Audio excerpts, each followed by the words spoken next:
Si Tisoy! Sandali lang oh. Mr. Tan daw. Aba, naku, Mr. Tan, kung gusto mo, sarado tayo sa 40,000 doon sa Dilaw. Kung papayag ka. Ngayon, kung ayaw mo, doon sa kasunduan nating kahapon, sarado tayo sa 37 million sa Verde. Million na yan Alas 7 bukas, magdala ka na ng sakot, magbilangan tayo. Tanong nga naman ang swerte ko.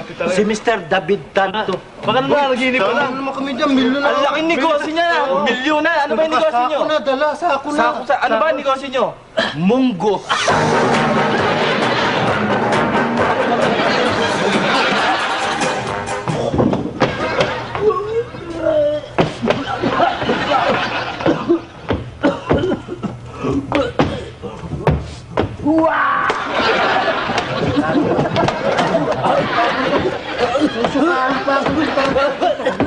Ano, Lola? Doon ka. Baka sumuka sa akin. Para kang oranggutan na naglilihi. Ba't ba nagsusuka ka? Nakalulunak ng 2 piso man dyan. 2 piso. Na coins? Oo. Na coins? Oo, man dyan. Ako, sama ng korte nun ah. Kailan mo nalulun yan? 2 taon na ho ngayon yun, man dyan. 2 taon na.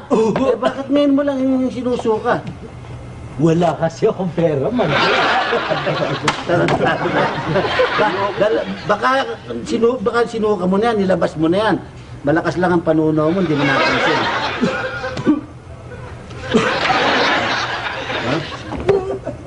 Doon ka naman. Doon ka. Sabihan mo. Kasampaho ako ng kaso. Huwag na. Pag-uusapan natin doon sa barangay. Kinakailangan isuli niya yan. Ngayon, kung talagang hindi niya ibabalik yan, tsaka tayo magsasampa ng kaso. Katulong kita, tandaan mo ito. 50,000 ba ikaw? Oo, tsaka isang toothpaste. Hindi na bali, toothpaste. Yung 50,000 ang mahalaga eh. Oo, salamat to dahil. Mandyan! Mandyan! Naku, mandyan! Maraming salamat, mandyan! Heto yung kwan, oh. 2 piso ko. 2 piso mo? Oo. Di ba po yung nilulun mo? Ba't naging baryeto? Tsaka muna, 2 piso ka mo eh. Ba't 10 itong tig-25 ito? May 2.50 ito. Ba? Nagkaroon pa na interes, Ano yung siya mo, bangko? Teka muna, saan ba lumabas to? Sa taas, sa baba? Naku, si baba, mandyan! Tarantado ka! Walang